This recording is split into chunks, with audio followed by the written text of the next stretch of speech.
so critical. Dave's going to talk about that next Good. week. I'm gonna talk a lot. Wonderful. Plan to talk quite a bit, as much as you'd like to talk about it next week. Yeah, good. Ryan? Any recommendations?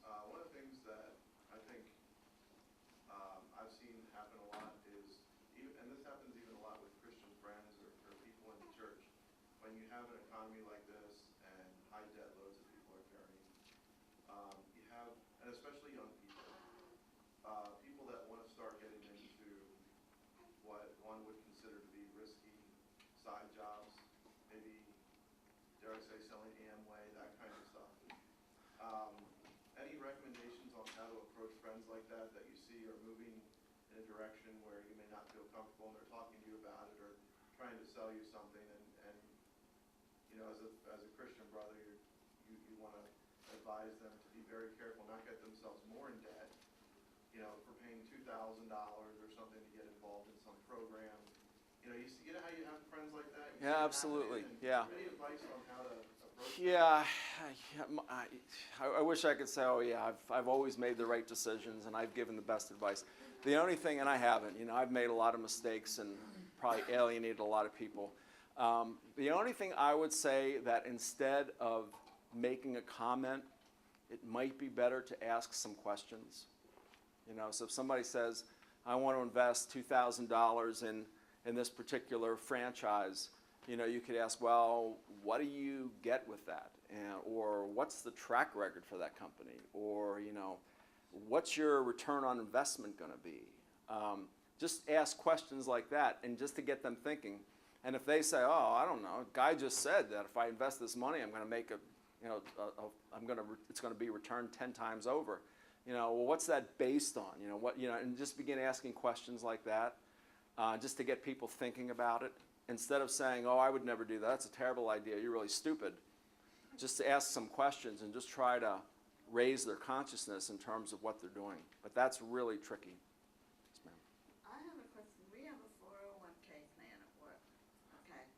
And I'm in it. I take the maximum that they will give.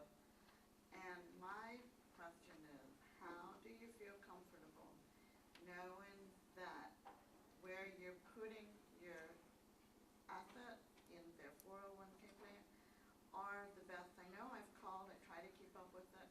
Now I know the stock market is going down, but it's like how I've been with some investors and I've changed some, not with work because I can't, but the one that I have for me personally, because I felt they did not work for me. If I'm on a little scale, Sure, and it's sure. like they want 200, 500, that, you know, and then it seems like the ones that get involved, that's when they want to help. Right. Well, I need somebody more when you don't have Right. as much. Because Right. that's like the most. Because you can't so make, how- yeah, you can't afford to make mistakes. Right. So how can I know that the 401k, the last statement I got, a lot of my the little investment things were in parentheses, which meant that they. That's not good. June, I know. Okay. And how do I know? I'll tell you what, I'm going to defer that question to Rick.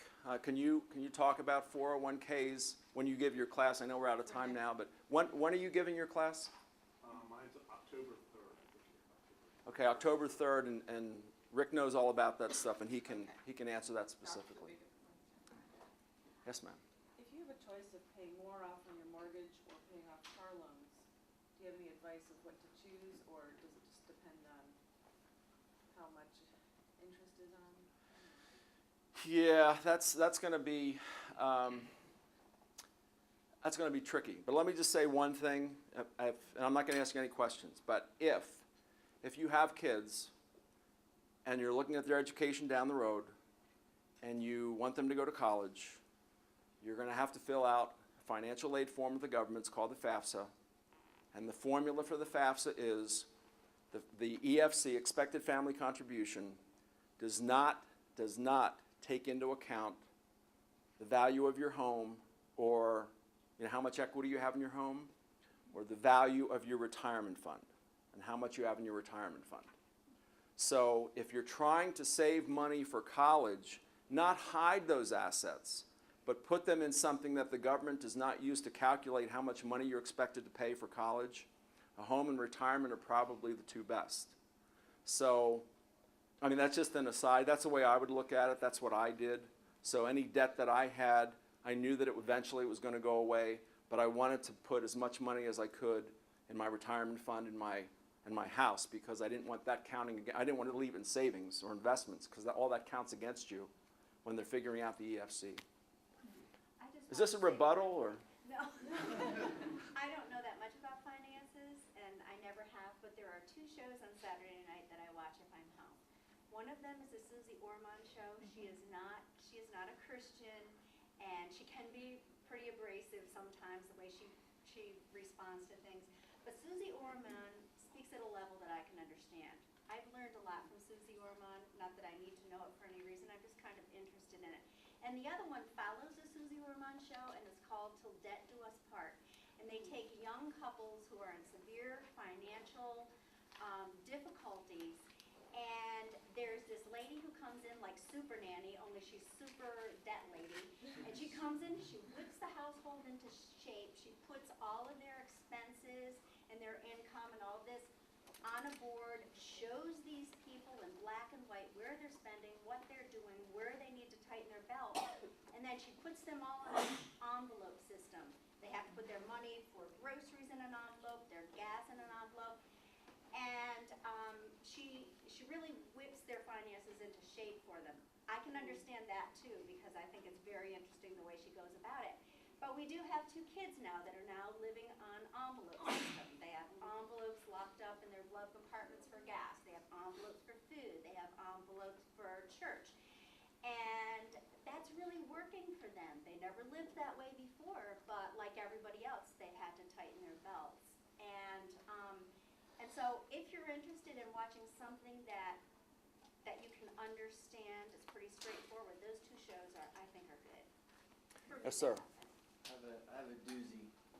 What do we do personally to prepare for the possible bankruptcy of the country?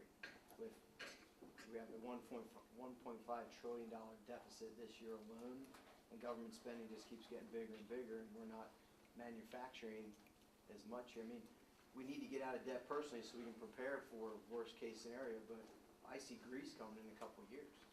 Social program's going to have to stop. There's not going to be money to pay for it. I think Greece's debt to asset ratio is about 113%. We're at 94. They're at 113. The problem with debt, and I won't belabor this, but the problem with debt is sooner or later you run out of people who are willing to lend you money. Okay? So, you know, I wouldn't worry too much about sovereign debt. You can pay attention to what's happening with the U.S. and what's happening with politics if you can stand it. But really, you're right. What you need to focus on is your situation, your family, and you need to figure out, you know, what can I do to get rid of my debt? And then the question comes up, and I'm sure some of our subsequent speakers are going to talk about this. Where do you put that money? How do you invest that money? So let's just say, you know, you want to put money away. You're afraid of what's happening with the country. You know, do you put it in bonds, equities, commodities, you know, under the mattress? I don't know. But I'm sure that our subsequent speakers will be able to give you some ideas, and that might be another good question to ask. But you're absolutely right. It starts with you. It really starts with you, and that has to be your focus, you and your family, how you're going to address your situation.